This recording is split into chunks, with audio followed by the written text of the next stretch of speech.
தொழில் முனைவோர் கூட்டுறவு மேம்பாட்டு அமைச்சர் பதவியிலிருந்து விலகினார் ஈவான் பெனடிக்ட். சபா மாநிலத்தின் 40 விழுக்காடு மத்திய வருவாய்க்கான உரிமைகள் குறித்த சட்டத்துறை தலைவரின் நிலைப்பாட்டை காரணம் காட்டி தொழில் முனைவோர் கூட்டுறவு மேம்பாட்டு அமைச்சராக இருந்த ஈவான் பெனடிக்ட் நேற்று இரவு பதவி விலகியுள்ளார். அப்கோ கட்சியின் தலைவரான இவர் மலேசிய ஒப்பந்தம் 1963ஐயும் சபா அரசியலமைப்பு உரிமைகளையும் நிலைநாட்டுவதே தனது கட்சியின் முக்கிய கொள்கை என்பதை வலியுறுத்தினார். கொத்தா கினபாலு உயர் நீதிமன்ற நீதிபதியின் எழுத்துப்பூர்வ தீர்ப்பை ஆய்வு செய்த பின்னர் சட்டத்துறை தலைவரின் நிலைப்பாடு மலேசிய உருவாக்கத்தின் வரலாற்று அடிப்படையை புறக்கணிப்பதாக உணர்ந்ததால் தான் அதை ஏற்க முடியவில்லை என அவர் தெரிவித்தார்.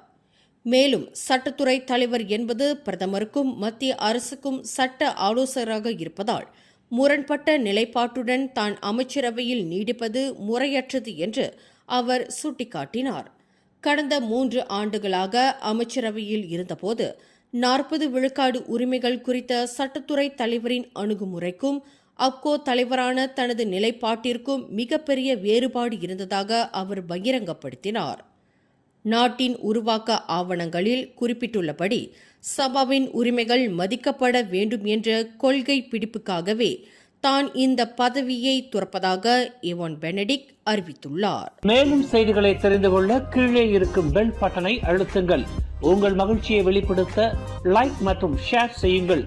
தொடர்ந்து திசைகளோடு இணைந்திருக்க சப்ஸ்கிரைப் செய்யுங்கள்.